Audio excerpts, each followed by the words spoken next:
అన్న నమస్కారం. ఎట్లున్నారు పార్టీ అధికారంకి వచ్చిన తర్వాత? పార్టీ అధికారంలో వచ్చినకైనా ముందుకైనా అంత హ్యాపీ అండి. ఓకే, ఫైనాన్షియల్ అయినా ఫిజికల్గా అయినా అంత హ్యాపీ ఉన్నా. మాది ఎట్లా అంటే మేము ఇక్కడ రాజకీయంలో సంపాదించడం గురించి అయితే రాలేదు.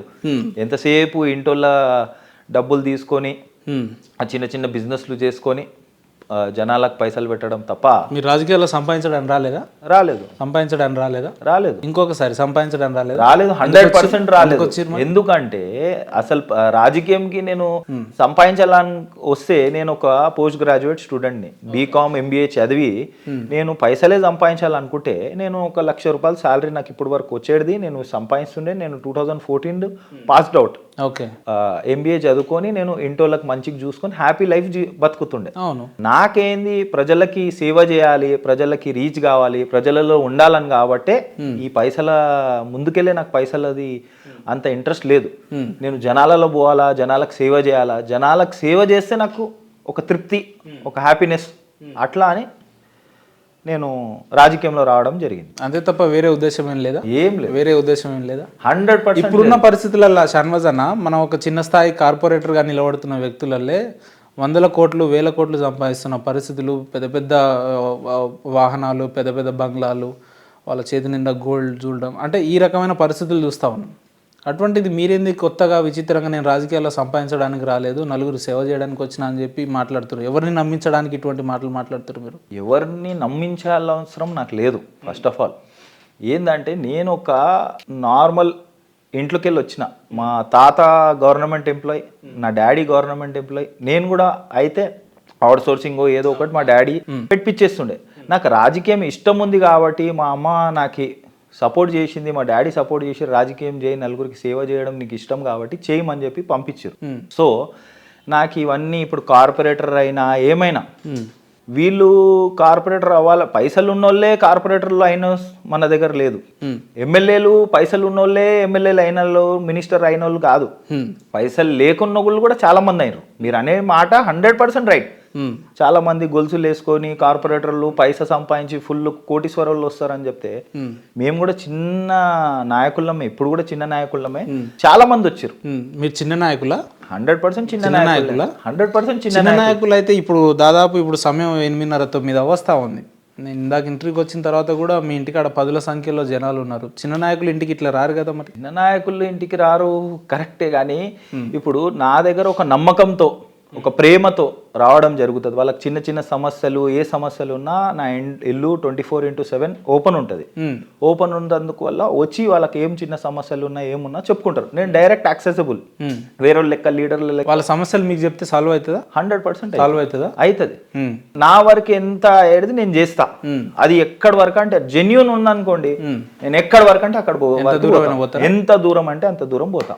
మీరేమో ఇష్యూ జెన్యూన్ ఉంటే నేను ఎంత దూరం అన్నా పోతా అని మీరు మాట్లాడుతున్నాను. మీ ఇంటర్వ్యూకి వచ్చే ముందు నేను ఒక వ్యక్తికి ఫోన్ చేసిన, ఇట్లా షాన్వాజ్ అన్న ఇంటర్వ్యూకి పోతున్నా, ఏంది ఆయన పరిస్థితి అని అడిగిన. నేను ఆయన ఒక మాట అన్నాడు. ఏమన్నాడంటే, ఇబ్బంది అనుకుని వాళ్ళ ఇంటికి వెళ్ళిన వాళ్ళందరినీ అవతల వాడిని బెదిరించైనా సరే, ఇంకేమన్నా చేసైనా సరే ఆ సమస్యకి అయితే పరిష్కారం చూపుతాడన్నా అన్నారు. 100% ఆ వ్యక్తి అట్లా ఎందుకు మాట్లాడాల్సి వచ్చిందని? 100% అన్న. నేను హైదరాబాద్లో పుట్టి పెరిగిన అంటే ఉప్పు కారం తినేటోళ్ళకి అందరికి కోపం అనేది ఉంటుంది, రోషం అనేది ఉంటుంది. ఇంకా హైదరాబాద్ వాళ్ళకి ఎక్కువ ఉంటుంది. నేను అట్లా కంపేర్ చేస్తలే, తక్కువ చేస్తలే. ఈడ ఉన్న పరిస్థితులు కొంచెం ఏడా అంటే గట్టిగా మాట్లాడేదే పని అవుతుంది అన్న. నా దగ్గర ఎట్లా అంటే పని కావాలా, జెన్యూన్ ఉందంటే పని కావాలా. పని కాలేకపోతే నేను ఎక్కడి వరకు అంటే అక్కడి వరకు పోతా.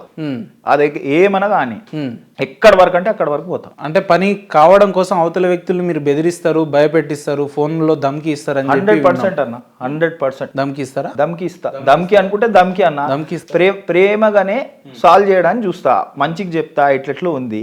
ఇప్పుడు ఎవరైనా నా దగ్గర సమస్యకు వస్తారు, అన్న ఫీజు కన్సెషన్ కావాలన్నా ఇట్లెట్లో ఉందన్న. ఒక చిన్న నాయకుడు కాబట్టి, ఒక ఎన్ఎస్వై లీడర్ కాబట్టి వచ్చి అన్న ఇట్లా ఉందన్న, ఫీజు కన్సెషన్ కావాలి, పేదోళ్ళు ఉన్నారు, ఇట్లా పరిస్థితి ఇట్లుంది, ఫ్యామిలీలో పరిస్థితి బాగాలేదు, అది ఇది అన్నప్పుడు నేను కాల్ చేయడం జరుగుతుంది.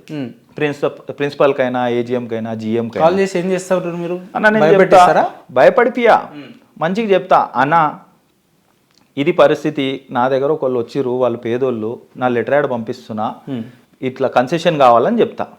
లేదు కూడదంటే కాలేజ్ పలగొడతా. ఏందన్నా నాకు వినిపించలేదు. కాలేజే పలగొట్టేస్తా. ఒకసారి మళ్ళీ చెప్తారా? 100% చెప్తున్నా, కాలేజీని పలగొట్టేస్తా. అంటే దీని రౌడీజం అనుకోవచ్చా? రౌడీజం కాదన్న, ఇది రౌడీజం. ఇప్పుడు నా దగ్గర ఎవరైనా జనాలు వస్తారు, వాళ్ళు జెన్యూన్, వాళ్ళ ఒక సాయం గురించి వస్తారు. నేను వాళ్ళు లక్షల కోట్లు లక్షలు ఫీజులు వసూలు చేస్తారు. ఒక 100 మంది దగ్గర ఒక ఫీజు లక్ష ప్రకారంగా వసూలు చేస్తే ₹1,00,00,000 అవుతుంది.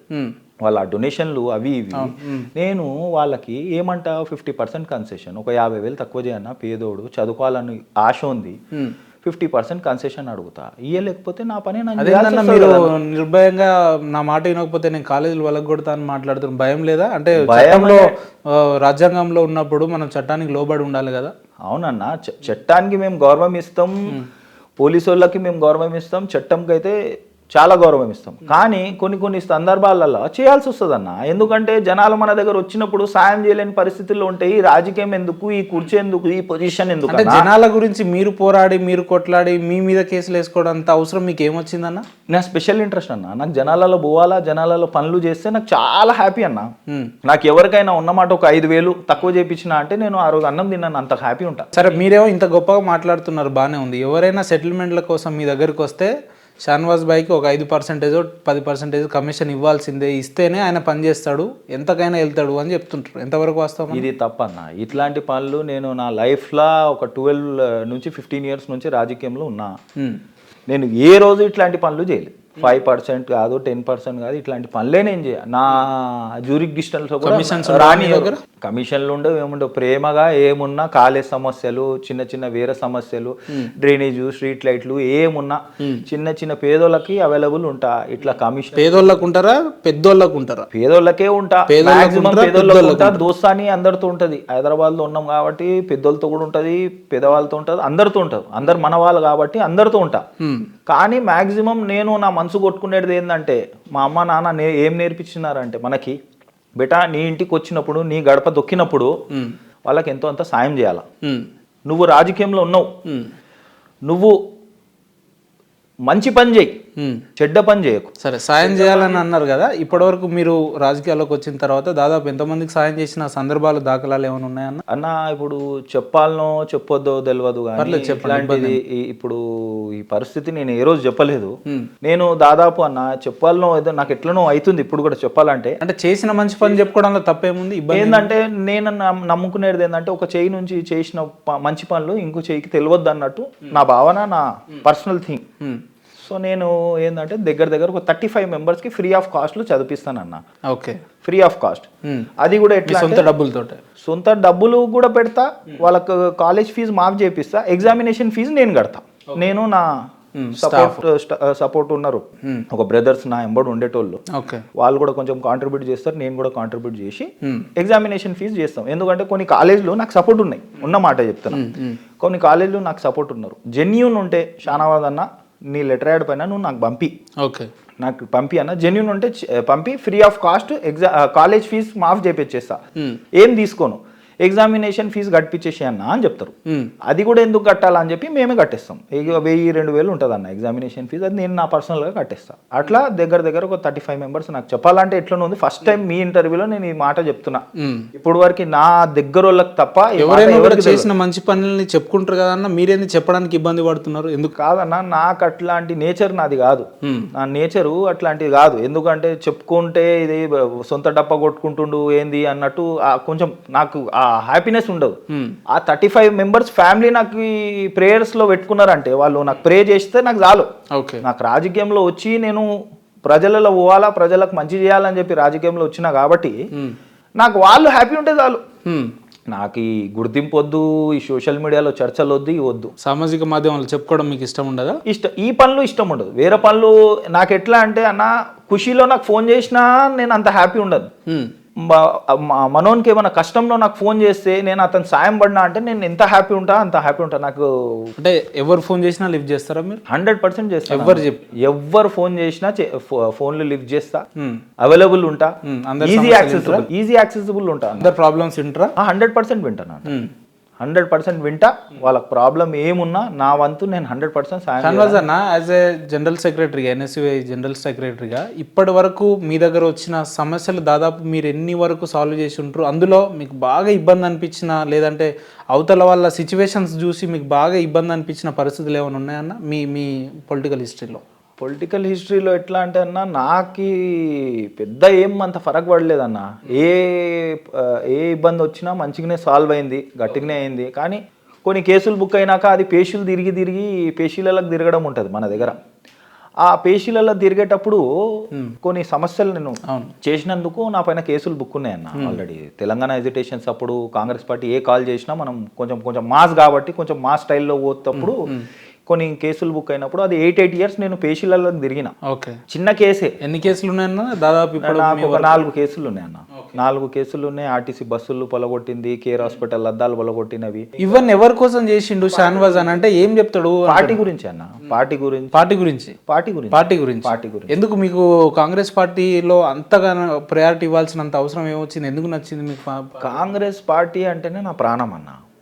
కాంగ్రెస్ పార్టీ అంటేనే నా ప్రాణం. నాకు చిన్నప్పటికెళ్ళి దాదాపు మనకు స్వాతంత్రం వచ్చి 75 years వచ్చింది. 55 years నుంచి కాంగ్రెస్ పార్టీ పరిపాలించింది. హిందూ, ముస్లిమ్స్, క్రిస్టియన్, సిక్, ఇసాయి అందరికి తీసుకొని నడిచే పార్టీ అంటే కాంగ్రెస్ పార్టీ. కాంగ్రెస్ పార్టీ ప్రతి ఒక్కల పార్టీ.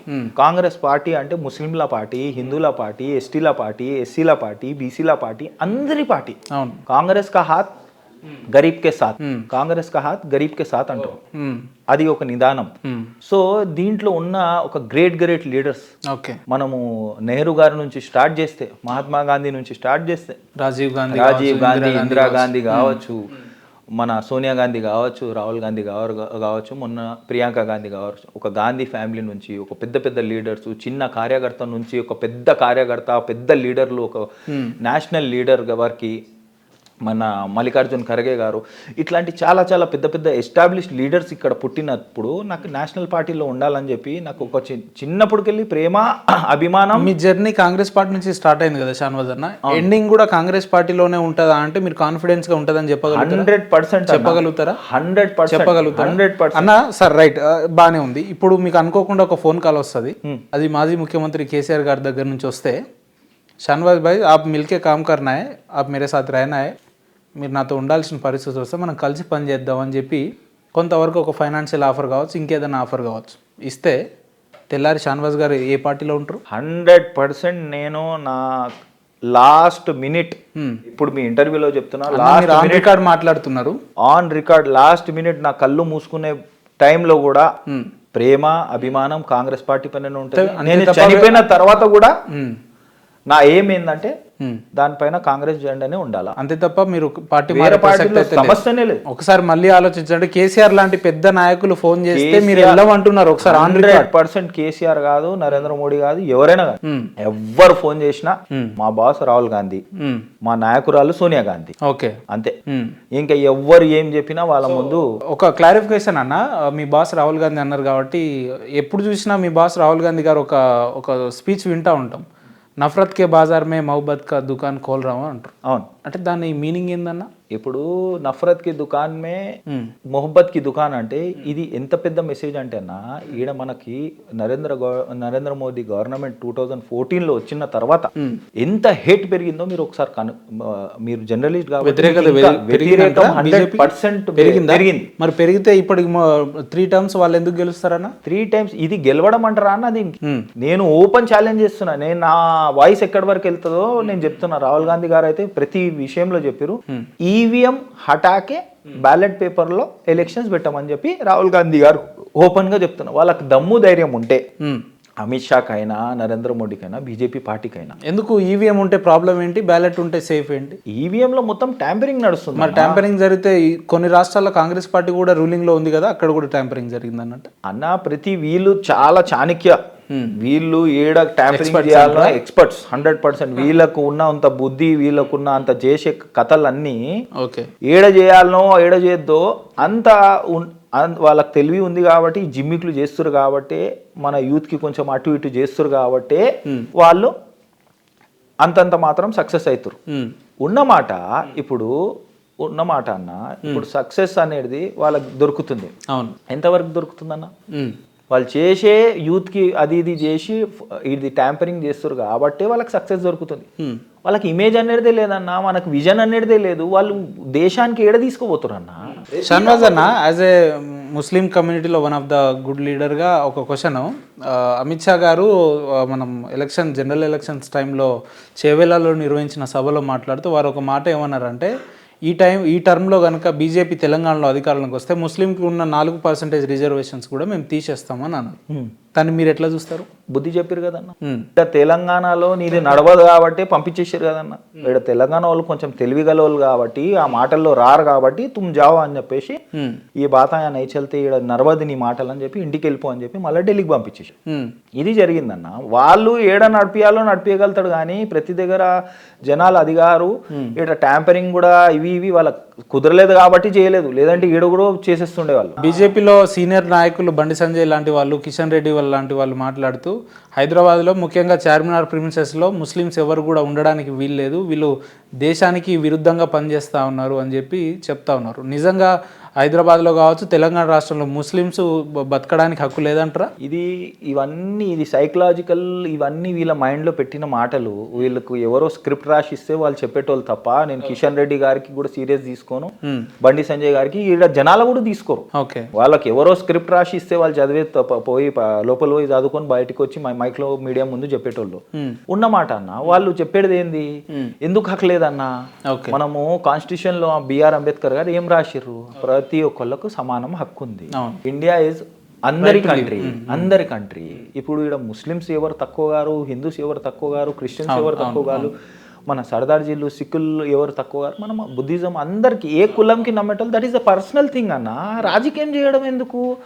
నీకు ఓట్ ఏమంటే నువ్వు ఎడ్యుకేషన్ చూపి, డెవలప్మెంట్ చూపి, అది చూపి. అది వెళ్ళిపోయింది. బీజేపీ దగ్గర వచ్చే మాటలు ఏమంటే మనం ఈ కులం హొల్లం, మనం ఈ కులం గట్టిది, ఇది మనది, ఇది భారత్ మనది, అదే అంటే ఏం మాటలు అన్నా. అదే రాహుల్ గాంధీ ఇచ్చిన నిదానం అందరికి లోపల మెసేజ్. మీరు అడిగింది క్వశ్చన్ కి ఒకటే మెసేజ్ అన్న, నఫరత్ కి దుకాన్ మే मोहब्बत की दुकान खोल रहा हूँ, नफरत की बाजार में मोहब्बत की दुकान खोल रहा हूँ.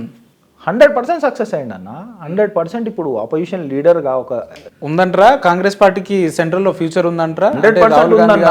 ఈసారి ప్రధానమంత్రి అవుతారంటారా? అప్కమింగ్ 100% అవుతారన్న. ఈ గవర్నమెంట్ ఎప్పుడు వరకు ఉంటుందో పోతుందో కూడా తెలియని పరిస్థితిలో వాళ్ళు ఉన్నారు. ఓకే, నారా చంద్రబాబు నాయుడు గారి పైన డిపెండ్ అయి ఉన్నారు, నితీష్ కుమార్ బీహార్ సీఎం పైన డిపెండ్ అయి ఉన్నారు. ఈసారి వాళ్ళు కలిసిరు కాబట్టి గవర్నమెంట్, లేదంటే టాటా బాయ్ బాయ్ ఉండే. ఈసారి వాళ్ళకి ఇంట్లో కూర్చోబెట్టి చూపిస్తుండే సినిమా. వాళ్ళు చేసే నాటకాలు. మీలాంటి యంగ్స్టర్లకు నమ్మకం ఉందా రాహుల్ గాంధీ గారు అప్కమింగ్ లో ప్రధానమంత్రి అవుతారు? 200% అన్న. నెక్స్ట్ కాబోయే prime minister is Rahul Gandhi. Shahnawaz అన్న, నేను విన్న కాడికి మీరు పార్టీలో ఏ ఇష్యూస్ బేస్డ్ చేసినా కూడా బాగానే మాట్లాడతారు, అందులో అయితే ఇబ్బంది ఏం లేదు. సేమ్ యాజ్ యూజువల్గా రాహుల్ గాంధీ గారు కూడా ప్రధానమంత్రి అవుతారని మరి మీరైతే గట్టిగా చెప్తారు. మరి ఎట్లనో మాకైతే అర్థమవుతలే. ఎందుకు నమ్మాలి కాంగ్రెస్ పార్టీ దేశ ప్రజలను అంటే ఏం చెప్తారు? దేశ ప్రజలు నమ్మాల్సిందే అన్న. ఎందుకంటే 75 ఇయర్స్ మనకు స్వాతంత్రం వచ్చిన తర్వాత 75 ఇయర్స్లో 55 ఇయర్సే Congress party majority of the year పరిపాలించింది. రాహుల్ గాంధీ ఫ్యామిలీకి ఉన్నంత నాలెడ్జ్ ఎవరికి లేదు, ఏ ఢిల్లీ నాయకుడికి లేదు, ఎవరికి లేదు, ఈవెన్ నరేంద్ర మోడీకి కూడా లేదు. అందుకోసమే ఇవన్నీ అమ్ముకొని వాళ్ళకి ఏం శాలరీలు ఇవ్వలేక, ఏం చేయలేక, గవర్నమెంట్ నడపలేక ఇవన్నీ చేస్తారు. మనకి ఏదైనా వాళ్ళది అడానీది ఇష్యూ మొన్న రాహుల్ గాంధీ గారు లేపంగానే వాళ్ళు ఏదో ఒకటి హిందూ ముస్లిం ఫీలింగ్ తీసుకొని వచ్చి ఏదో ఒకటి దానికి సంబల్ మస్జిద్ లో, లేకపోతే మన అజ్మీర్ షరీఫ్ దర్గా పైన అది జరగాల, ఇది జరగాల, సర్వే జరగాల అని చెప్పి డైల్యూట్ చేస్తూ ఉంటారు. వాళ్ళకి తెలుసు మన వాళ్ళకి, అరే మనోడు రాహుల్ గాంధీ మొత్తం హుషారు చేసేస్తుండు, మొత్తం పబ్లిక్ అంతా రాహుల్ గాంధీ వైపు పోతుర్రు అనగానే ఇట్లా జిమ్మిక్లు. ఈ జిమ్మిక్ల కింగ్ మనోళ్ళు. ఇవి ఏదో ఒకటి చేయాలా, గడబడి చేయాలా, ఏదో ఒకటి లా అండ్ ఆర్డర్ ఇష్యూ రావాలా, మనం అందరం ఒకటి రాలే, ఎలక్షన్ కావాలి. మీరు ఎన్ఎస్యుఐ జనరల్ సెక్రటరీ కదా అన్న? ఎన్ఎస్యుఐ అంటే ఏందన్నా నాకు తెలియక. ఎన్ఎస్యుఐ అంటే national students union of India అన్న. Right, national student union of India కదా. ఈ స్టూడెంట్ యూనియన్ ఆఫ్ ఇండియాలో జనరల్ సెక్రటరీగా పనిచేస్తున్న షానవాజ్ గారు, ఇందాక మీరు అడిగిన దానికి చెప్తున్నా నేను, మీరు మసీద్కి వెళ్తుంటారా అన్న? 100%. టోపీ పెడతారా? అవును, పెడతానన్న. పెడతారా? పెడతాను. టెంపుల్స్కి వెళ్తారా? వెళ్తానన్న. బొట్టు పెట్టుకుంటారా? పెట్టుకోనన్న. అన్న ఒకసారి మళ్ళీ చెప్తారా? పెట్టుకోనన్న. పెట్టుకోరు. రైట్. ఎందుకన్నా కారణం తెలుసుకోవచ్చా? పెట్టుకోనన్న అంటే ఇప్పుడు పోతానన్న, పోతాను. ఐ ఫాలో మై రిలీజన్ అన్న. నేను నా రిలీజన్కి ఫాలో అవుతా. నేను ప్రతి రిలీజన్కి రెస్పెక్ట్ చేస్తాను అన్న. రైట్. నేను టెంపుల్స్కి వెళ్తాను, ఆ చర్చిలకు వెళ్తాను. ఏ టెంపుల్స్కి వెళ్ళడంలో మీరు మసీద్కి వెళ్తారు, బాగానే ఉంది, నమాజ్ చేస్తారు, బాగానే ఉంది.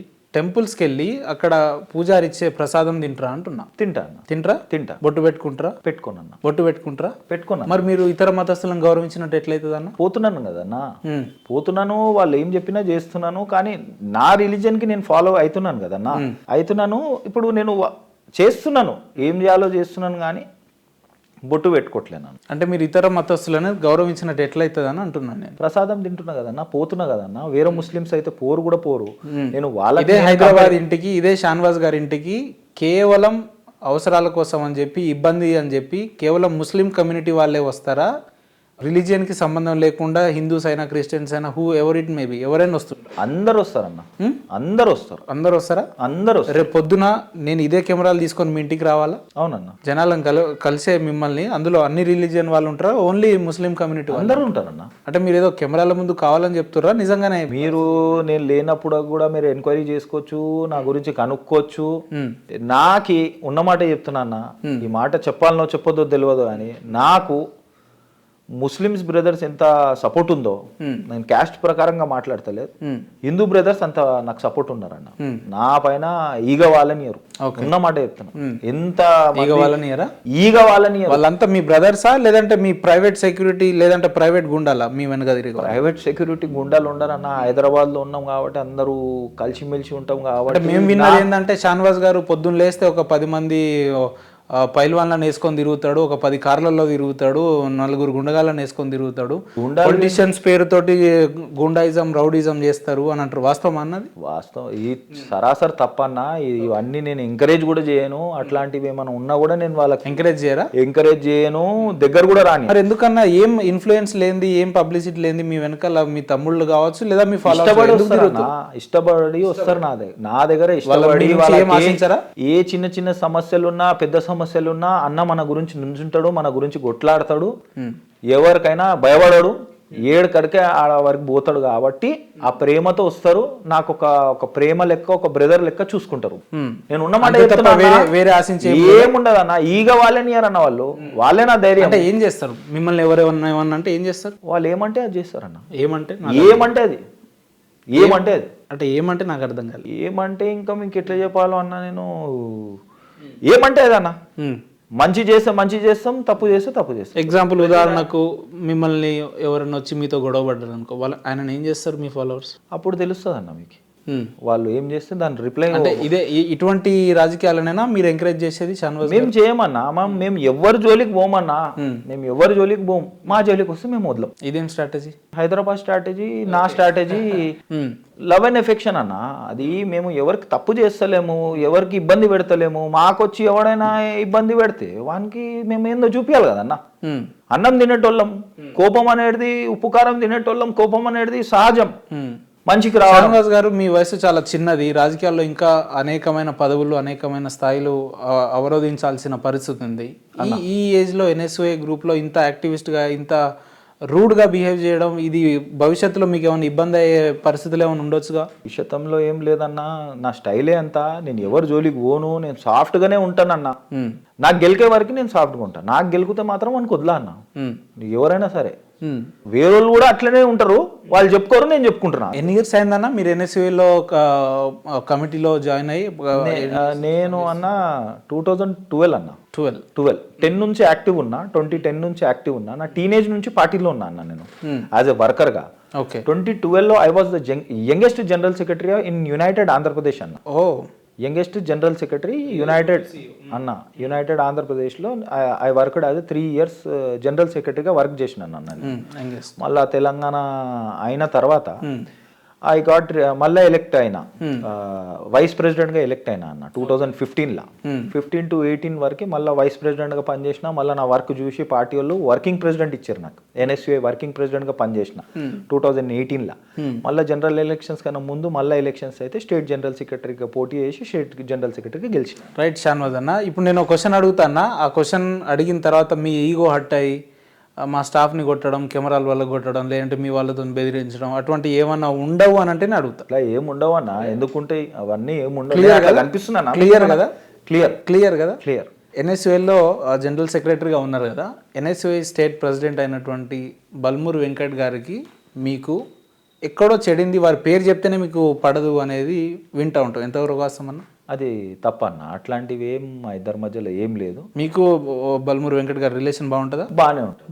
బాగుంటుంది. ఒక్కసారి జర ఫోన్ చేసి ఒక్కసారి మీరు ఏమన్నా క్యాజువల్గా మాట్లాడగలుగుతారా మీ అభిమానుల కోసం? 100% అన్న, మాట్లాడండి ఒకసారి. ఫోన్ దిగినా మాట్లాడతారా? మీ మీ మీ ఫోన్ కాల్ ఆన్సర్ ఇస్తారా వారు? 100% ఇస్తారన్న. ఆన్సర్ ఇస్తారా? 100% ఇస్తారన్న. మరి ఎందుకన్నా మీ NSUAలోనే షాన్వాజ్ అన్నకు వెంకట అన్నకు పడదు, వాళ్ళ పేరు చెప్తేనే అసలు అని చెప్పి? ఇట్లా ఏం లేదన్న, అవన్నీ బయట చెప్పుకునేటోళ్ళు తప్ప. క్యాజువల్గా మాట్లాడండి, చెప్పండి. సిగ్నేచర్ స్టూడియో ఉపేందర్ గారు ఉన్నారు, ఇంటర్వ్యూలో ఉన్నాం అని చెప్పండి, వాళ్ళు రికగ్నైజ్ చేస్తారు. 100% అన్న. మీ ఫోన్ లేపడానికి వారికి ఇష్టం లేదనుకుంటా. లేదు, అట్లాంటివి ఏం లేవు. రింగ్ అవుతుంది, ఇప్పుడు ఎమ్మెల్సీ కాదా, ఏమైనా బిజీలో ఉన్నారో ఏం పనిలో ఉన్నారో తెలియదు. 100% లేపలేకపోయినా కాల్ బ్యాక్ చేయడం జరుగుతుంది. ఒక్క నిమిషం ఇది చేస్తున్నా. వెంకట్ భాయ్, वेंकट भाई क्या सो रहे क्या वेंकट भाई? अरे बोलिए भाई। कुछ नहीं वेंकट भाई, मैं सिग्नेचर स्टूडियो में बैठ के हूँ, वही आपको कॉल करा, कैसे क्या नहीं?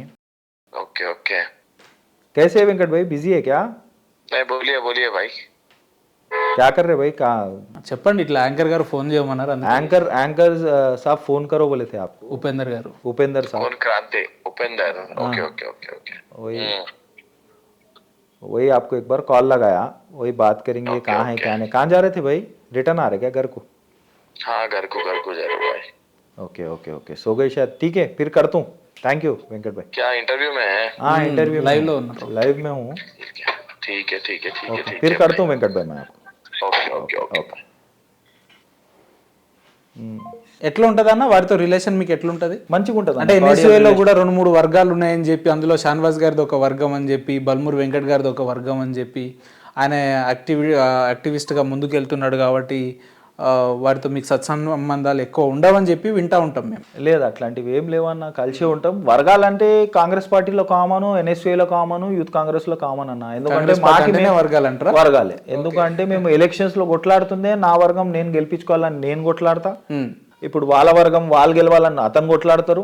ఇప్పుడు మళ్ళీ యూత్ కాంగ్రెస్ మన వేరే వర్గం కూడా వాళ్ళు. ఎందుకు వర్గం అనే మాట నేను ఎందుకు వాడాల్సి వచ్చిందంటే, సూర్యాపేట NSUA జనరల్ సెక్రటరీకి సంబంధించిన ఒక అబ్బాయి, సతీష్ అనే అబ్బాయిని ఒకనొక సందర్భంలో బల్మూరు వెంకట్ గారు వ్యతిరేకిస్తే వారికి మీరు అవుట్ రైటెడ్గా సపోర్ట్ చేసి మీ లెటర్ హెడ్ ఇచ్చి మరీ సపోర్ట్ చేసినారని ఆ అబ్బాయి ఎప్పుడు చెప్తా ఉంటారు మీ గురించి. సో అందుకోసం అడగాల్సి వచ్చింది. ఇప్పుడు ఏం లేదన్న, నాకేందంటే ఎవరు పని చేస్తే వాళ్ళకి ఎంకరేజ్ చేయడం నా నేచర్ అన్న. ఓకే, పార్టీకి ఎవరు పని చేస్తారో, పార్టీకి ఎవరు లాయలో, బేసిక్లీ కిందికెళ్ళి వచ్చిన వాళ్ళకి నాకు ప్రేమ ఎక్కువ ఉంటుంది అన్న. ఎందుకంటే నేను కూడా కిందికెళ్ళి వచ్చినా కాబట్టి వాళ్ళకి లిఫ్ట్ చేయడం అనేది నాకు నా నేచర్ అన్న.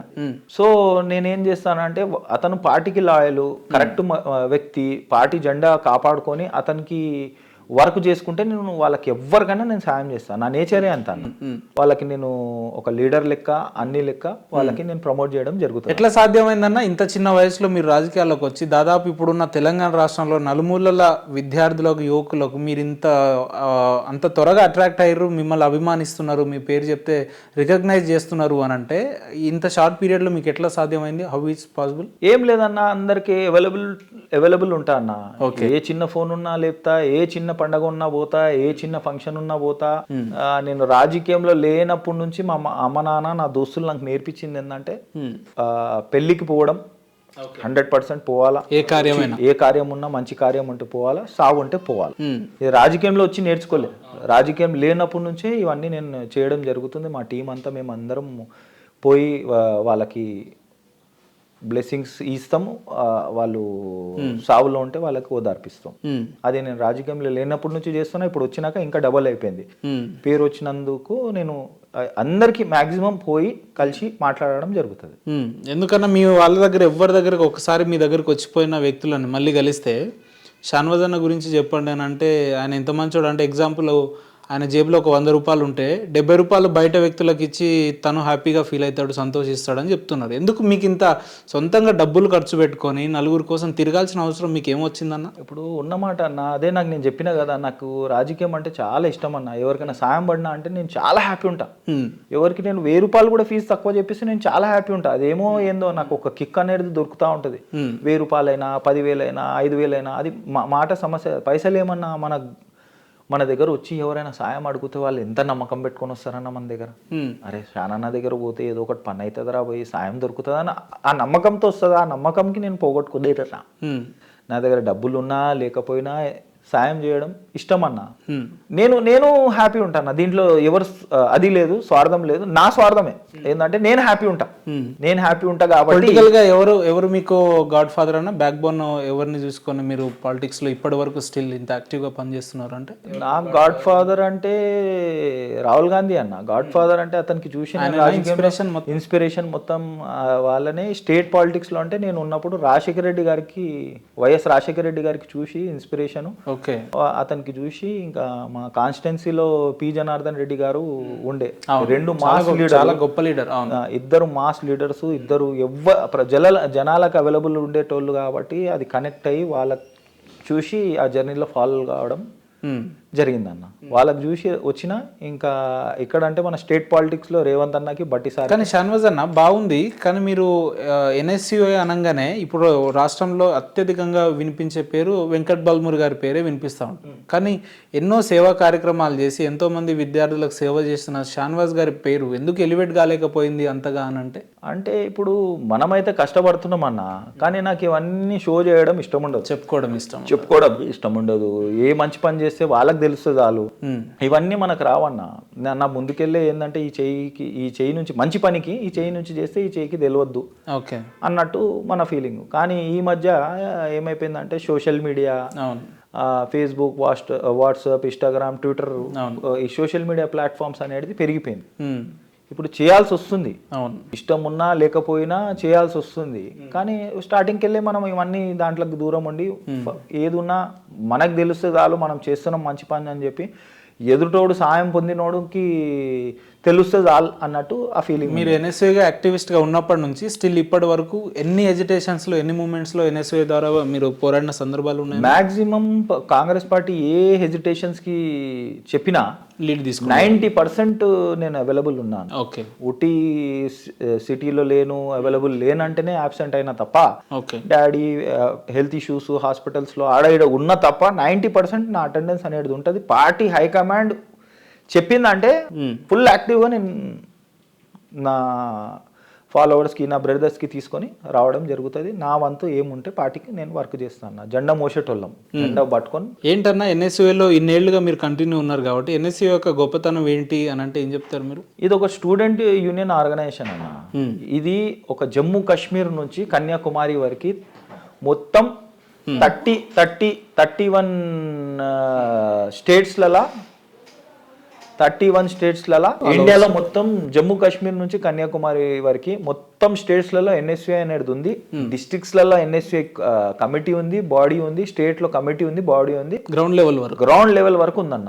మనకి ఏ ప్రాబ్లం ఉన్నా ఇక్కడ నుంచి మనం హైదరాబాద్ ఎన్ఎస్యూఐ అయినా, స్టేట్ ఎన్ఎస్యూఐ అయినా, ఏడైనా ఒక కమ్యూనికేషన్ అనేది ఉంటుంది. స్టూడెంట్ ప్రాబ్లమ్స్ సాల్వ్ చేసేది మనకి ఈజీ యాక్సెసిబిలిటీ ఉంటుంది అన్న. అది స్పెషాలిటీ ఆఫ్ ఎన్ఎస్యూ. అంటే ఇతర ఆర్గనైజేషన్స్ కూడా ఉంటాయి కదా, ఎగ్జాంపుల్ ఏబీపీ లాంటివి కావచ్చు, పీడిఎస్యూ లాంటివి కాదు, అందులో ఎందుకు వెళ్ళాలనిపించలేదు? Why you choose an NSUI అని అంటే? ఎన్ఎస్యూఐ అంటే టు బి ఫ్రాంక్ అన్న, నేను ఒక సెక్యులర్ మనిషిని. నేను ఒక సెక్యులర్ మనిషి కాబట్టి నాకు ఒక సెక్యులర్ పార్టీకి కావాలని, నాకు ఉన్న మన కాంగ్రెస్ పార్టీ అంత మంచి పార్టీ ఏది లేదు. ఏది బీజేపీ అయినా, ఎంఐఎం అయినా, ఏ పార్టీ అయినా వాళ్ళ కులం గురించి వర్క్ చేసేది తప్ప కాంగ్రెస్ పార్టీయే. నేను స్టార్టింగ్లోనే మీకు చెప్పినట్టు అన్ని పార్టీలకు అన్ని వర్గాలకు తీసుకునే నడిచే పార్టీ, అన్ని కులాలకు తీసుకునే నడిచే పార్టీ. అందుకోసం ఒక సెక్యులర్ మైండ్ సెట్ కాబట్టి, ఒక సెక్యులర్ మనిషిని కాబట్టి నాకు ఒక సెక్యులర్ పార్టీ కావాలని చెప్పి నేను సెలెక్ట్. షాన్వాజ్ అన్న, మీరు నేను క్వశ్చన్లు అడగానే ఆన్సర్లు బాగానే చెప్తున్నారు, బాగానే ఉంది. నేను ప్రజాసేవ కోసం వచ్చిన, ప్రజల కోసం వచ్చిన అని చెప్తున్నారు. కానీ గ్రౌండ్ రియాలిటీలో ఎన్ఎస్యుఐని అడ్డు పెట్టుకొని షాన్వాజ్ గారు ఇప్పటి వరకు 100 కోట్లు సంపాదించిండు, ఆర్థిక పరంగా బాగా లాభపడ్డాడు, సెటిల్మెంట్లు అని చెప్పి, దందాలని చెప్పి బాగా చేస్తుంటాడు, ఫైనాన్షియల్గా బాగా స్ట్రాంగ్ అయిపోయాడు అని చెప్తుంటారు. Is it possible? ఇది 100% తప్పన్న. అట్లా చేసేటోన్ని అయితే నేను రాజకీయంలో రాకపోతుంది. నా ఇంటెన్షన్ వేరు. నేను జనాలలో పోవాలా, జనాలలో ప్రాబ్లం వినాలా, సాల్వ్ చేయాలని చెప్పి అదొక కిక్ అంటారా, స్వార్థం అంటారా, ఏమంటారా, ఇప్పుడు వరకు నాకు కూడా అర్థం కాలేదు. నాకు చాలా ఇష్టం అన్న. చిన్న ప్రాబ్లం సాల్వ్ చేసినా కూడా నాకు చాలా ఇష్టం. హ్యాపీగా నేను, దట్ ఈస్ మై లైఫ్. ఇప్పుడు నేను పైసలు సంపాదించే మనిషి అయితే నేను నా డిగ్రీలకి, ఎంబీఏకి, పోస్ట్ గ్రాడ్యుయేట్కి అడ్డం పెట్టుకుని నేను సంపాదించుకొని ₹1,00,000 ఈజీ దొరుకుతుండే. నేను ఈజీగా వర్క్ చేసుకొని మా ఇంటోళ్ళకి, నా దోస్తులకి అప్పుడు కూడా హ్యాపీ పెట్టుకుంటుండే. అట్లా కాకుండా నేను ఈ ఫీల్డ్ చూస్ చేసుకున్నా. రైట్ షాన్వాజ్ అన్న, ఇప్పుడు 10 ఏళ్లుగా కేసీఆర్ ప్రభుత్వం మీద పోరాడిన ఎన్ఎస్ఏ కావచ్చు, యూత్ కాంగ్రెస్ కావచ్చు, కాంగ్రెస్ కావచ్చు, ఇప్పుడు పార్టీ అధికారంలోకి వచ్చిన తర్వాత చాలామంది వారి పదవులలో పదవులు సంపాదించుకోవడానికి చాలామంది చాలా రకాలుగా ప్రయత్నిస్తున్నారు. ఎవరికి సంబంధించిన సర్కిల్లో వాళ్ళు తిరుగుతున్నారు. మీకు ఎప్పుడు కూడా అనిపించలేదా 10 ఏళ్ళు కేసీఆర్ గారి మీద కొట్లాడినాం, ఇప్పుడు అధికారంలోకి ఉన్నాం, మనం కూడా ఇంకా పదవులు ఉంటే కూడా ప్రజలకు మరింత సేవ చేయడానికి స్కోప్ ఉంటుంది అనే ఒక ఆలోచన మీకు ఎప్పుడు రాలేదా? 100% ఉందన్న. మంచి క్వశ్చన్ అన్న. ఇది ఏంటంటే మేము కష్టపడేటోళ్ళం కాబట్టి మాకి కొంచెం ఇబ్బందులు టు బి ఫ్రాంక్ ఉన్నాయన్న. ఉన్నాయి. మేము మొత్తం చెప్తే కూడా కరెక్ట్ కాదు. కొన్ని పరిస్థితులు కాంగ్రెస్ పార్టీలో ఎట్లా ఉందంటే పనిచేసేటోళ్ళకి అంత గుర్తింపు దొరుకుతలేదని మా భావన అన్న. పాత కాంగ్రెస్ వాళ్ళకి, పాత ఎన్ఎస్యూ వాళ్ళకి, పాత యూత్ కాంగ్రెస్ వాళ్ళకి అంటే సరైన గౌరవం లేదని భావిస్తున్నారా? సరైన గౌరవం అని కాదన్న. ఏంటంటే హైకమాండ్ వరకు మా మాట వెళ్తలేదని భావిస్తున్నాం. ఎందుకంటే ఇప్పుడు రేవంత్ అన్న గారు కావని, బట్టి గారు కావని, ఇప్పుడు వాళ్ళకి మా మాటలు రీచ్ అయితలేదు, మా పరిస్థితి అర్థమైతలేదు అని అనుకుంటున్నాం. వాళ్ళకి ఇంట్రెస్ట్ ఉన్నా మధ్యలో పోయి మా గురించి చెప్పేటోళ్ళు లేరు. మాకు కూడా అవకాశాలు తక్కువ దొరుకుతున్నాయి. సెక్యూరిటీ ఇష్యూస్ వల్ల ఒకసారి అపాయింట్మెంట్ తీసుకుంటే వారం వరకు అపాయింట్మెంట్ దొరుకుతలేదు. అట్లాంటి కొన్ని సెవెరల్ ఇష్యూస్ వల్ల కొంచెం ఆ పరిస్థితి అయితే 100%. ముఖ్యమంత్రి గారు ఒక మీడియా ప్రెస్ మీట్లో మాట్లాడుతూ కాంగ్రెస్ పార్టీకి 100% కష్టపడ్డ వాళ్ళందరికీ కూడా ఈ 5 ఏళ్ల కాలంలో పదవులు ఉంటాయి. ఎవరైతే కాంగ్రెస్ పార్టీ అధికారం రావడానికి కష్టపడ్డారో వాళ్ళనే మేము గుర్తిస్తాం తప్ప ఇప్పుడు కొత్తగా వచ్చిన వాళ్ళని మేము పదవులు ఇవ్వము, అటువంటి వాళ్ళకు ఫస్ట్ ప్రయారిటీ ఇవ్వము అని అంటున్నారు. మరి ఆ లెక్కను చూస్తే మీకు ప్రయారిటీ రావాలి. 100% అన్న. 100% రేవంత్ అన్నకి ఆ నాలెడ్జ్ అనేది ఉంది. ఆ విజనరీ లీడర్ కాబట్టి సీఎం అయ్యారు. సో నేను అనేది ఏంటంటే వారి వరకు ఈ మాటలు వెళ్తలేరు అని నేను అనుకుంటున్నా. వాళ్ళకి చేయాలన్నా కూడా కొన్ని ఇబ్బందుల వల్ల, కొంచెం వాళ్ళకి తెలియక, పొలిటికల్ ఈక్వేషన్స్ వల్ల, ప్లస్ ఆర్ మైనస్ చూసుకుంటే వల్ల నాకు 100% షూర్ అన్న ఈ 4 years లా మీరు చూస్తారు. 4 years లో 100% ప్రతి కాంగ్రెస్ కార్యకర్తలు, పాత కార్యకర్తలు, కొత్త కార్యకర్తలు అందరూ హ్యాపీ అయ్యేటట్టు రేవంత్ అన్న గారి డిసిజన్స్ ఉంటాయి, బట్టి గారి డిసిజన్స్ ఉంటాయి అని అంటున్నారు. కానీ ఆల్రెడీ ఇప్పుడు సంవత్సర కాలం అయింది. మీలాంటి కష్టపడ్డ కార్యకర్తలకు ఏ మాత్రం గౌరవం ఇచ్చింది కాంగ్రెస్ పార్టీ అంటే మీరు ఆన్సర్ చెప్తలేరు. 100% ఉంటుందన్న. సీఎం చైర్ పైన కూర్చున్నప్పుడు, డిప్యూటీ సీఎం చైర్ పైన కూర్చున్నప్పుడు అందరు వాళ్ళకి కావాల్సి ఉంటది. ప్లస్ ఆర్ మైనస్ అన్ని చూసుకోవాల్సి వస్తుంది. సో మేమేం భావిస్తున్నాం 100% కాంగ్రెస్ పార్టీలో న్యాయం అనేది 100% ఉంటదంటారా? 100% షాన్వాజ్ గారికి మళ్ళీ ఈ 4 ఏళ్ల కాలంలో తగిన గౌరవం, తగిన పదవిలో ఉంటదంటారా? 100% ఉంటదన్న. ఇది మా పార్టీ అన్న. ఇది మా పార్టీ అన్న. ఈ మా పార్టీ 100% ఉంటది. ఎందుకు ఉండదు? మేము కష్టపడ్డాం. కాంగ్రెస్ పార్టీ అందరి పార్టీ. కాంగ్రెస్ పార్టీ కాబట్టే మేము ఇక్కడ ఉన్నాం, ఈ కష్టంలో ఉన్నాం, సుఖంలో కూడా ఉంటాం అన్న. కష్టాల్లో మేము ఉండే ధర్నాలు చేసినాం, గడబడులు చేసినాం, పలగొట్టినాం, అన్ని చేసినాం. అన్ని బ్యాడ్ టైం చూసినాం. We are the as part of good time కూడా చూడాల్సిందే, చూస్తాం కూడా. అంటే మీకు గౌరవం వస్తుందని మీకు నమ్మకం ఉంది? 100% అన్న. నేను మళ్ళీ మీకు నేను ఒక మంచి పదవిపైన ఉండి మీకు మళ్ళీ ఇంటర్వ్యూ ఇస్తాను. అంత కాన్ఫిడెన్స్ ఆన్ రికార్డ్ చెప్తున్నారు. ఆన్ రికార్డ్ చెప్తున్నా అన్న. మళ్ళీ నా గౌరవం నాకు దక్కుతుంది. అందరు కార్యకర్తలు, పాత కార్యకర్తలకు అందరికీ గౌరవం దక్కుతుంది. కష్టపడిన వాళ్ళకి కాంగ్రెస్ పార్టీ గుర్తిస్తుంది 100% రాసి పెట్టుకోండి ఈ మాట. అందరికి మళ్ళీ మీ ఛానల్ కి నేను ఇంటర్వ్యూ కూడా ఇస్తా. ఏ పదవి వచ్చినా భవిష్యత్తులో ఏ పదవి వచ్చినా కూడా మీరు స్వీకరించడానికి 100% స్వీకరిస్తాను. ఏ పదవి వచ్చినా నేను స్వీకరిస్తాను. ఉన్న పలంగా పార్టీ అధిష్టానం మీకు ఫోన్ చేసి మీరు ఒక నియోజకవర్గం నుంచి ఎమ్మెల్యేగా నిలబడాలి షానవాజ్ గారు, ప్రిపేర్ ఫర్ దట్ అన్నారు అనుకో, ఏం చేస్తారు? 100% నేను ఒబే చేస్తా అన్న. వాళ్ళు ఏ నియోజకవర్గం నుంచోమన్నా నుంచుంటా. నరేంద్ర మోడీ గారి పైన కూడా పోయి నుంచోమంటే నుంచుంటా. 100% నరేంద్ర మోడీ గారి మీద పార్టీ ఎక్కడ చెప్తే అక్కడ పోయి నుంచుంటాను. పార్టీకి అంకులంగా అల్టిమేట్ గా మీరు పార్టీనే శిరోధార్యంగా భావిస్తారు. 100% అన్న. పార్టీ ఏం చెప్తే అది. పార్టీ గీత గీసి దాటొద్దంటే దాట అన్న. పార్టీ పలగొట్టమంటే కూడా పలగొట్టేస్తా. నేను అంత కూడా సిద్ధం. పార్టీ చెప్పదు. పార్టీ కాంగ్రెస్ పార్టీ పేరు చెప్పగానే ఏదో బట్టలు చింపుకునేంత ఆవేశం మీలో ఎందుకు వస్తుంది అంటున్నా? ప్రేమ అన్న, అభిమానం అన్న. ఎందుకంటే ఈ గవర్నమెంట్లకు చూసి ఆ కోపము, ఆ యూత్ ఎక్కడ పోతుంది, అన్ఎంప్లాయ్మెంట్ పెరిగిపోతుంది, ఇవన్నీ చూస్తుంటే రగులుతుందన్న మనసు. ఒక యూత్ గా ఉండి యూత్ కి ఏం చేయలేని పరిస్థితి. సెంట్రల్ గవర్నమెంట్ లో ఎవరో వచ్చి కూర్చున్నారు, వాళ్ళ మాయమాటలు వింటున్నాము, ఏమేమో అవుతుంది. మన పార్టీ, మన భారతదేశం కిందికి అవుతుంది. డైలీ డాలర్ రేట్ పెరుగుతుంది, మన రూపాయి రేటు దిగుతుంది. ఏందవుతుంది పరిస్థితి? ఏంది ఏం అర్థమైతే లేదు. వాళ్ళకి ఏమైనా న్యాయం చేయాలంటే రాహుల్ గాంధీ సెంట్రల్లో రావాలా. స్టేట్ గవర్నమెంట్ మాలాంటి యూత్ వాళ్ళకి అందరికి కలుపుకొని పోయి వాళ్ళకి ఏం ప్రాబ్లం ఉన్నా మేము డైరెక్ట్ యాక్సెస్ ఉండి వాళ్ళకి ఏమేం ప్రాబ్లం ఉన్నా ప్రాబ్లం సాల్వ్ చేసుకొని వాళ్ళకి ఒక మంచి ఎస్టాబ్లిష్డ్ ఒక మంచి లైఫ్ ఇవ్వాలని మా కోరిక అన్న. షానవాజ్ అన్న, ఎన్ఎస్వై బేస్డ్గా మీరు ఇన్ని సేవా కార్యక్రమాలు ఇంతమందికి హెల్ప్ చేస్తున్నారు. కోవిడ్లో కూడా దాదాపు మీ వంతు సాయంగా 100 మందికి సపోర్ట్ చేసిన సందర్భాలు గతంలో మనం చూసినాం కదా. ఎందుకు మీరు ఇప్పటివరకు ఒక నియోజకవర్గాన్ని ఎంచుకొని నేను కూడా భవిష్యత్తు యువతలు యంగ్స్టర్స్ రాజకీయాల్లో రావాలి అనే పదం మనం ఎక్కువ శాతంలో వింటాం. మీరు అసెంబ్లీకి వెళ్ళాలనే ఆలోచన మీకు ఎందుకు రాలేదన్న ఇప్పటివరకు? భవిష్యత్తులో ఏమైనా వచ్చే అవకాశం ఉందా? 100% నేను చెప్పిన మాట అదే అంటున్నా. కాంగ్రెస్ పార్టీ ఎక్కడ పోమంటే అక్కడ పోతా. నా నియోజకవర్గమైనా, పక్కన నియోజకవర్గమైనా, ఈవెన్ నరేంద్ర మోడీ నియోజకవర్గమైనా, అమిత్ షా నియోజకవర్గమైనా, అసదుద్దీన్ నియోజకవర్గమైనా, ఎవ్వరు కిషన్ రెడ్డి నియోజకవర్గమైనా, కార్పొరేటర్ అన్నా, ఎమ్మెల్యే అన్నా, ఏదంటే అది కొట్లాడు షానవాజ్. ఈ అసెంబ్లీ నీకు కేటాయిస్తున్నాం, వర్క్ చేయి, కథం పని చేస్తాను. ఎక్కడికి వెళ్ళినా గెలుస్తామన్న నమ్మకం మీకు 100% ఎట్లా గెలుస్తారు? కష్టపడతాను. వాళ్ళకి ఏ ప్రాబ్లం ఉన్నా అవైలబుల్. ఈ రోజు రేపట్లో మనం చూస్తున్నాం అన్న, ఒక ఎమ్మెల్యేగా గెలవాలి అని అంటే దాదాపు 100 కోట్లలో డబ్బులు ఖర్చు పెట్టే పరిస్థితులు మనం చూస్తా ఉన్నాం. సో మీరు చెప్తున్నట్టు ఫైనాన్షియల్ గా మీరు పెద్ద స్ట్రాంగ్ కూడా కాదు. అటువంటి సిచ్యువేషన్స్ లో మీరు ఎట్లా బయటపడతారు అంటున్నా? ఇగోన్న ప్రతి లీడరు కిందికెళ్ళి వచ్చిన వాళ్ళే చాలా మంది. ఒక 90% 80% కిందికెళ్ళి వచ్చిన వాళ్ళు అందరు డబ్బుల వాళ్ళు కాదన్న. యూత్ కూడా ఇప్పుడు డబ్బులు తీసుకునే ఓటు వేసే పరిస్థితుల్లో యూత్ లేదు. డబ్బుకి ఎక్కువ ప్రయారిటీ ఇస్తలేరు. వాళ్ళకి కావాల్సింది ఎంప్లాయ్మెంట్. వాళ్ళు డైలీ గురించి ఆలోచిస్తారు తప్ప నాకు ఎంప్లాయ్మెంట్ వస్తే నా ఫ్యామిలీ బాగుంటుంది, నా వైఫ్ పిల్లలు బాగుంటారు అని చెప్పి యూత్కి, స్టూడెంట్స్కి ఒక జాబ్ గురించి మాట్లాడితే వాళ్ళు మనకు దగ్గర అవుతారన్న. ఎవరికి ఏమున్నా ప్రాబ్లం, మన రాజకీయ నాయకుడు ప్రాబ్లం సాల్వ్ చేస్తే చాలన్న. ఈ డబ్బులు ఈ రోజు ఉంటాయి, ఈ రోజు పైసలు తీసుకొని ఓటేసేసేటోళ్ళకి అక్కడి వరకే మర్చిపోతారు. మనం వాళ్ళకి ప్రాబ్లం సాల్వ్ చేసే మనిషి తయారైనాం అనుకున్నా జీవితంలో వాళ్ళు గుండెల్లో పెట్టుకుంటారు అన్న. గుండెల్లో పెట్టుకొని పని చేసేటోళ్ళు ప్రతి ఒక్కళ్ళు పైసలతో గెలిచేటోళ్ళు కాదన్న. కోటీశ్వరులు కూడా ఓడిపోయిన ఎలక్షన్స్ ఉన్నాయి. పెద్ద సినిమా యాక్టర్లు, పెద్ద పైసలు కూడా ఓడిపోయారు. పైసతోనే అన్ని అవుతుందంటే పైసలతో ప్రైమ్ మినిస్టర్ మళ్ళా అంబానీ, అడానీ కావాలి కదన్న. చిన్న లాజిక్.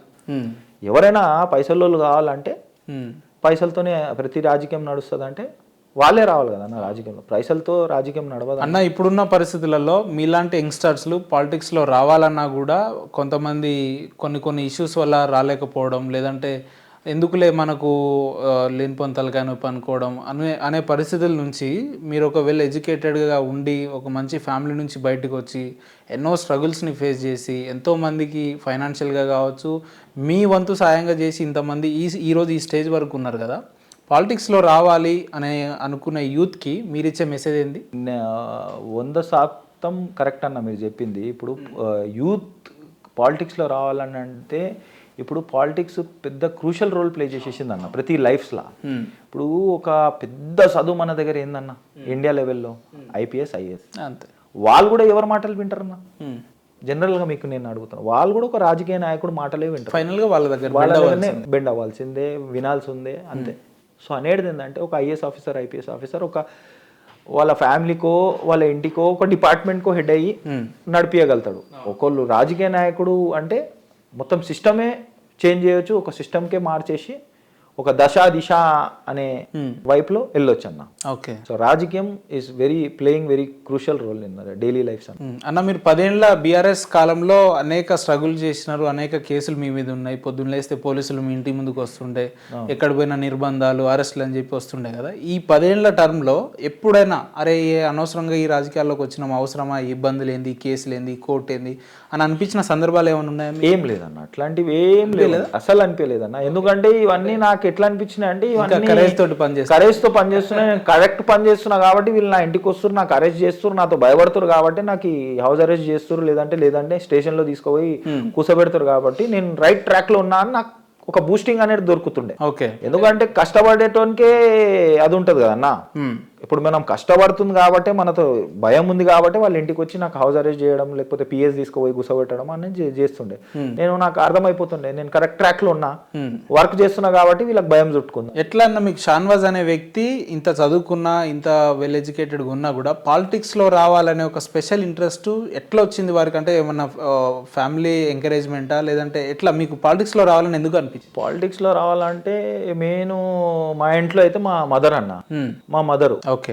మా మమ్మీ కూడా వార్డ్ మెంబర్ గా, ఏరియా సభగా పనిచేసింది. P Janardhan politician. ఏమున్నా ఆమె కూడా ఒక మంచి ఎడ్యుకేటెడ్ ఉమెన్ గా వాళ్ళకి ఏమో సమస్యలు జనాలు మాకి చెప్తే అప్పుడు లెటర్ డ్రాఫ్ట్ చేయడం, అది ఇది చేయడం వల్ల పి జనార్దన్ రెడ్డి గారే వచ్చి మీలాంటి వాళ్ళు ఉండాలమ్మా రాజకీయంలో అని చెప్పి ఇంటికి వచ్చి పిలిచి ఆహ్వానించి రాజకీయంలో తీసుకొని వచ్చారు. మదర్ మా మమ్మీ ఏం చెప్తుండే అంటే, ఇగో బేటా ఇట్లా పని చేయాలి, అది వాళ్ళకి చూసి ఒక ఇన్స్పిరేషన్ దొరికి, అరే ఏం లేదు మమ్మీకి ఏం లేదు, ఇంతమంది జనాలు వస్తారు, ఇంత పని చేస్తుంది, లెటర్ డ్రాఫ్ట్ చేసి ఇచ్చేస్తుంది ఇట్లా అనేది. అమ్మగారి పేరు ఏందన్న? అఖ్తర్ సుల్తానా. ఓకే. ఏంటి అమ్మగారి మదర్ యొక్క గొప్పతనం చెప్పాలంటే ఏం చెప్తారు మీరు? అమ్మ గురించి అంటే, అమ్మ గురించి మనకు తెలిసింది, ప్రతి అమ్మ వాళ్ళకి ఇంపార్టెంట్. సో అమ్మ అంటేనే అదొక నాకు అందరు అమ్మలు చాలా ఇష్టము, మా అమ్మ అంటే ఇంకా చాలా ఇష్టం. ఎందుకంటే మా అమ్మ స్పెషాలిటీ ఏంటంటే ఎమోషనల్ అవుతున్నారు మీరు అమ్మగారి పేరు. అవునవును, కొంచెం నాకు అటాచ్మెంట్ ఎక్కువ మా మమ్మీ అంటే. ఎట్లా అంటే మా మమ్మీ ఏదున్నా సపోర్ట్ చేసింది. నా లైఫ్ లో నా బలము మా మమ్మీ. సో నాకు ఏమున్నా సపోర్ట్ చేసింది. సపోర్ట్ ఇన్ ద సెన్స్ ఏం చేసినా, క్రిటికల్ స్టేజ్ ఏం స్టేజ్ ఉన్నా కూడా నేను ఉన్నా బెటాను, ఏం టెన్షన్ పడకు, తప్పు పని చేయకు, ఎవరు వచ్చినా సాయం చేయి, ఏడు వరకు అంతే ఆడికి. మన దగ్గర ఉన్నా లేకపోయినా మనం కష్టపడదాం, కానీ తప్పు పని చేయకు, తల దించే పని చేయకు, తల పైన పెట్టుకొని నడిచే పని చేయి అని చెప్పి. రైట్ అన్న. రాజకీయాల్లో వచ్చిన తర్వాత పొద్దున 10 గంటల నుంచి మొదలు పెడితే రాత్రి మళ్ళీ 10 గంటల వరకు మీరు జనాల్లోనే ఎక్కువలో ఉంటారు, జనాల కోసం ఎక్కువ తిరుగుతుంటారు కదా. ఫ్యామిలీ సపోర్ట్ ఎట్లుంటుంది అన్న? మీ వదినమ్మ గారు కావచ్చు, పిల్లలు, ఫ్యామిలీ ఎట్లా, వీళ్ళ సపోర్ట్ ఎట్లుంటుంది మీకు? వాళ్ళు ఫుల్ ఫ్లెడ్జ్ సపోర్ట్ చేస్తారన్న. పాపం ఎందుకు అబద్ధం చెప్పాలా, వాళ్ళకి స్టార్టింగ్కి వెళ్ళే, నాది రీసెంట్లీ మ్యారేజ్ అయింది కాబట్టి వాళ్ళకి నా రాజకీయం భవిష్యత్తం తెలుసు, ఎట్లా యాక్టివ్ ఉంటా, అన్ని తిరుగుతా చేసి వాళ్ళకి అర్థం అయ్యే వాళ్ళు పెళ్లి అయ్యడం జరిగింది. సో మనకు టైం అనేది అడుగుతారు, మనము టైం మన షెడ్యూల్ ప్రకారం తీసుకొని టైం ఇవ్వడం కూడా, వాళ్ళకు కూడా టైం ఇవ్వడం జరుగుతుంది. వాళ్ళు కూడా ఫుల్ సపోర్ట్ చేస్తారు. ఏం చెప్తారు వదినమ్మ గారి గురించి మీరు? ఆమె ఎట్లుంటది మీతో? అంటే సపోర్టివ్గా ఎట్లుంటుంది? సపోర్టివ్గా ఉంటుంది. ఏమున్నా నా అబ్సెన్స్లో ఆమె కూడా జనాలతో మాట్లాడుతుంది. నేను బయటికి వెళ్ళినప్పుడు, జనాలు ఇంటికి వచ్చినప్పుడు మదర్ యాక్టివ్ ఉంటారు, మా వైఫ్ కూడా యాక్టివ్ ఉంటారు. ఏమున్నా సమస్యలు వింటారు, అప్పటిదప్పుడు ఇమీడియట్లీ నాకు కాల్ చేసి చెప్తారు, ఇట్లా వచ్చారు, పిల్లలు వచ్చారు, ఇట్లా ఉందంట, ఒక కాలేజ్లో ఇష్యూ ఉందంట, ఆ టికెట్ ఇస్తలేరంట, ఏదో చిన్నవి పెద్దవి ఏమున్నా చెప్తే అప్పటిదప్పుడు హెల్ప్ చేయడం జరుగుతుంది. మీరు కమ్యూనిటీ ముస్లిం అయినప్పటికీ కూడా ఏ హిందూ సాంప్రదాయాల పండుగలు జరిగినా మీరు వెళ్తుంటారంట, పార్టిసిపేట్ చేస్తారంట, వినాయక నిమజ్జనాలు కావచ్చు, లేదంటే ఇతర కావచ్చు, వెళ్తుంటారట. ఎందుకు మీ కమ్యూనిటీలో ఎవరైనా అబ్జెక్షన్ చేసిన పరిస్థితులు ఉన్నాయన్నా, లేదంటే మీకు ఎప్పుడన్నా అట్లా అనిపించింది? ముస్లిం కమ్యూనిటీస్ ఇది సెక్యులర్ కమ్యూనిటీ అన్న. ఓకే. అందరు కలుపుకునే పోయే రకం. కొందరు కొన్ని వేరే విధానంగా చెప్తారు, కానీ Muslim community is very big community, very happy community, అందరు పీస్. ఓకే. సో ఏంటంటే మన దగ్గర హైదరాబాద్లో పుట్టి పెరిగినాం కాబట్టి అన్ని కల్చరల్ అలవాటు అన్న. నేను ఉన్నమాట స్టార్టింగ్లోనే మీకు చెప్పిన, నాకు ముస్లిం సపోర్ట్ కన్నా తెలుగు సపోర్ట్ ఎక్కువ. అంటే సో నాకు అందరు సపోర్ట్ ఎక్కువ. సో నాకు చిన్నప్పటికెళ్ళే వినాయకుడు పెట్టడం కానీ, మాతల దగ్గర పోవడం కానీ, అయ్యప్ప స్వామి పూజలలో పోవడం కానీ వాళ్ళు పిలిచినప్పుడు నేను చెప్పిన కదన్నా ఏడ పిలిచినా నేను అవైలబుల్గా ఉంటా పోతా. ముస్లిం ఫంక్షన్స్ అయినా తెలుగు ఫంక్షన్స్ అయినా క్రిస్టియన్ ఫంక్షన్స్ అయినా అట్లాంటివి ఏమి ఉండవన్నా. కలిసిమెలిసి ఉండాలన్నా, ప్రేమగా ఉండాలన్నా, ఇవన్నీ పక్కన పెట్టాలన్నా. ఏదేమోనో కూడా మనం ఇంట్లో వరకు మన ఏ రిలీజన్కి ఫాలో అవుతామో ఆ ఇంటి వరకు పెట్టుకోవాలన్నా. బయటికి వచ్చినాక అందరు మనోళ్ళే అన్న. ఎట్లా అంటున్నా అంటే మనం అందరం ఏ కులంలో పుడతామో ఆ కులం గొప్పదని చెప్తామన్నా. అది నార్మల్ థింగ్. నేను ఒక కులంలో పుట్టినా కాబట్టి అది కులం పెద్దది అంటారు. అవును. వేరే కులంలో పుట్టినోడు నా కులం పెద్దది అంటారు. ఏ కులం, ప్రతి కులం పెద్దదే, ప్రతి కులం మంచిదే, ప్రతి కులం కొట్లాడుకోమని అనదు. ప్రతి కులం కలిసిమెలిసి ఉండమంటారు. అన్న తమ్ముళ్ళ లెక్క కలిసిమెలిసి ఉండండి, ఒకరికొకరు రెస్పెక్ట్ చేసుకోండి, కొట్లాడుకోకండి, మంచి అని చెప్తారన్న. షాన్వాజ్, ఇప్పుడున్న పరిస్థితులలో ఆర్థికంగా ఎవరి సపోర్ట్ లేకుండా ఈ రోజు రేపట్లో ఒక మనిషి మన తోటి రావాలంటే ఒక 10 minutes కూడా రాని పరిస్థితులలో పిల్లలు మీ ఫాలోవర్స్ కావచ్చు, మీ తమ్ముళ్ళు కావచ్చు, మిమ్మల్ని పొద్దున్న నుండి ఈవినింగ్ వరకు మీతోటి ఉంటున్నారు, మీతోటి చేస్తున్నారు. అటువంటి మీ ఫాలోవర్స్ యొక్క గొప్పతనం ఏందా? మీరు మీరు మీరు చూసిన గొప్పతనం ఏంది వాళ్ళల్లో? మీరు ఏం అబ్జర్వ్ చేసిరని అంటే? గొప్పతనం అంటే వాళ్ళ పైన నా పైన పెట్టుకున్న ప్రేమ, అభిమానం, అంతే అన్న. ఇంకేముండదు నా దగ్గర. వాళ్ళు ఏం ఆశించి రారన్న. వాళ్ళు నా పైన ప్రేమ, నేను ఎంచుకున్న దానికి నాకు ఫుల్ సపోర్ట్గా ఉంటారు. ఏ సమస్యలు ఉన్నా వాళ్ళకి తెలుసు అన్న. ఓకే. షానవాజ్ అన్న దగ్గర, షాను అన్న దగ్గర ప్రేమగా షాను అన్న అంటారు వాళ్ళు. షాను అన్న దగ్గర పోతే న్యాయం జరుగుతుంది. ఏ కష్టం ఉన్నా నుంచుంటాడు, మాకేమైనా కష్టం ఉన్నా పిలవంగానే వస్తాడు. ఓకే. అట్లాంటి ఈగోలు, కోపాలు అవన్నీ ఏం పెట్టుకోడు. అందరికి ఈజీ యాక్సెప్టబుల్ ఉంటాడు. ప్రేమగా మాట్లాడతాడు. ఏమున్నా కుసబెట్టి చెప్తాడు. ఇట్లా ఇట్లా తప్పు ఉంటే తప్పు అంటాడు, కరెక్ట్ అంటే కరెక్ట్ అన్నది అది వాళ్ళ మనసుకు తెలుసు అన్న. సో వాళ్ళు ప్రేమగానే ఉంటారు అన్న. పొద్దు నుంచి సాయంత్రం వరకు ప్రేమగానే హ్యాపీగా నాతో జర్నీ చేస్తారు. రైట్ అన్న. చివరగా NSY జనరల్ సెక్రటరీగా ఉన్న షాన్వాజ్ గారు భవిష్యత్తులో మంచి స్థానంలో మీ ఫాలోవర్స్ కావచ్చు, మాలాంటి వ్యక్తిగతంగా అభిమానించే వాళ్ళు చూడబోతున్నారా మిమ్మల్ని భవిష్యత్తులో? 100% అన్న. ఇంకొకసారి 100% అన్న. ఓకే. అంత నమ్మకంగా ఎట్లా చెప్తున్నారు అంటున్నా? ఎందుకంటే పార్టీ నా వర్క్ చూసింది కదన్న. నాలాంటి నాయకునికి, నాలాంటి ప్రొఫైలు, నాలాంటి పార్టీ వర్కర్గా వాళ్ళు నన్ను డిసప్పాయింట్ చేయరు. వాళ్ళు నన్ను తీసుకొని నడుస్తారు అని నాకు నమ్మకం ఉంది, కాన్ఫిడెన్స్ ఉంది. నాలాంటి వాళ్ళు చాలా మంది ఉన్నారన్న. వాళ్ళకి అందరికీ పంపు చేసి ముందు తీసుకోవడంలో కాంగ్రెస్ పార్టీ 100%. ఇదే షాన్వాజ్ గారిని అప్కమింగ్ డేస్లో మళ్ళీ ఒక మంచి రాజకీయ నాయకుడిగా పదవి వచ్చిన తర్వాత మళ్ళీ మేము గెలవచ్చా? అవకాశం మాకు కల్పిస్తారా? 100% అన్న.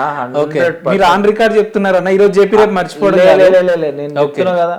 100% నా లైఫ్ లో నేను ఎక్కడ పోయినా, పోయినా కూడా నేను ఇట్లనే ఉంటా అన్న. అందరికి యాక్సెసిబుల్ గా, అందరితో కలిసిమెలిసి ఉంటాను. రైట్ షాన్వాజ్ అన్న, చివరగా ఇన్నేళ్ల మీ రాజకీయ జీవితంలో ఇప్పుడున్న రాజకీయ వాతావరణం చూసుకొని చిన్నపాటి సర్పంచ్ స్థాయి కావచ్చు, కార్పొరేటర్ స్థాయి నిలబడ్డ వ్యక్తులే అనేక అవినీతి ఆరోపణలు ఎదుర్కొంటూ అనేక ఆరోపణలలో ఉన్నారు కదా. అటువంటిది దాదాపు 2014 నుంచి 2024 వరకు పార్టీలో ఉంటూ ఇప్పటి వరకు ఒక మచ్చలేని నాయకుడిగా ఎదిగిన నేతల్లో ప్రధానంగా మీ పేరు కూడా వినిపిస్తూ ఉంటుంది అన్న. రాజకీయాల్లో ఇది మీకు ఎట్లా సాధ్యం? అంతే, మనం తిరిగే ఎన్విరాన్మెంట్ అన్న. నా దోస్తులైనా, నా ఫ్యామిలీ అయినా, నా చుట్టుపక్కలైనా నాకు అంతా అదే నేర్పించారంట. ఇప్పుడు దాదాపు మా ఫ్యామిలీలో ఒక 50 members దగ్గర గవర్నమెంట్ ఎంప్లాయీస్ ఉంటారన్న. మొత్తం మా ఫ్యామిలీ మొత్తం ఎంప్లాయీసే. అంతే. ఆ ఎన్విరాన్మెంటు ఎట్లా అంటే ఆఫీస్ కల్చరు ఎట్లా ఉంటుంది అంటే నీట్గా బిహేవ్ చేయడం, నీట్గా మాట్లాడడం, అంటే అరే తురే కూడా మాట్లాడలేము నీ పరిస్థితుల్లో అట్లా పుట్టి పెరిగినా అన్న నేను. సో నాకు ఇవన్నీ ఎట్లా అంటే అది స్టార్టింగ్కి వెళ్ళి వచ్చింది. పైసలపై ఎక్కువ ఇంట్రెస్ట్ ఉండకపోవడం,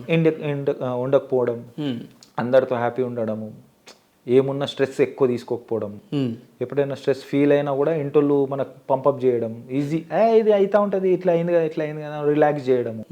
మన అంటారు కదన్నా, మనం మంచిగా ఉంటే, మన నాలుక మంచిగా ఉంటే ఊరు మంచిగా ఉంటుంది, దోస్తులు అట్లా మనం కొనసాగిస్తున్నాం. రైట్ అన్న, మా ఛానల్ తరపున మీ ఫాలోవర్స్ కావచ్చు, మీ వెల్ విషర్స్ కావచ్చు, యాజ్ ఏ బ్రదర్గా వాళ్ళకి మంచి మెసేజ్ ఇవ్వాలి షాన్వాజ్ గారు అంటే ఏం చెప్తారు మీ ఫాలోవర్స్? 100% అన్న. నా గొంతు ఎక్కడి వరకు పోతుందో కొంచెం నాకు ఇబ్బందిగా ఉంది ఇప్పుడు. ఎందుకంటే రోడ్ల పైన అటు ఇటు యూత్కి చూస్తుంటే వేరే విధానంగా యూత్ పోతా ఉంటుంది. కల్చర్ చేంజ్ అవుతుంది.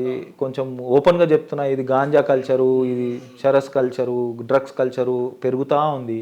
దానిపైన మన రేవంత్ రెడ్డి గారు కూడా స్పెషల్ ఫోర్స్ పెట్టేసి దానిపైన వర్క్ చేస్తూ ఉంటుంటారు.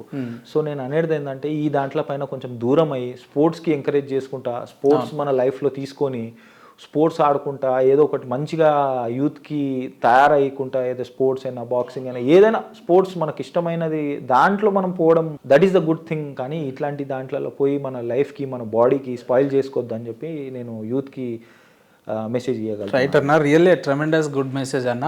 Very nice to see you అన్న. I hope we have a good future ahead in your party. Thank you. So అడగంగానే మీ విలువైన సమయాన్ని మాతో పంచుకొని ఏ విషయం మీద అయినా కూడా అనర్గళంగా ఇంత మంచిగా ఎక్స్ప్లెయిన్ చేసినందుకు మీకు ప్రత్యేక ధన్యవాదాలు అన్న. మీరు రాబోయే రోజుల్లో మంచి స్థాయిలో ఉండాలని మీ వ్యక్తిగత అభిమానులు ఆలోచిస్తున్నట్టు మీ వ్యక్తిగత బ్రదర్గా నేను కూడా కోరుకుంటున్నా. భవిష్యత్తులో మంచి ఫ్యూచర్ ఉంటుందని కోరుకుంటున్నా. థ్యాంక్ యూ అన్న. థ్యాంక్ యూ సో మచ్ అన్న. వెరీ కైండ్ ఆఫ్ యూ అన్న. Thank you so much.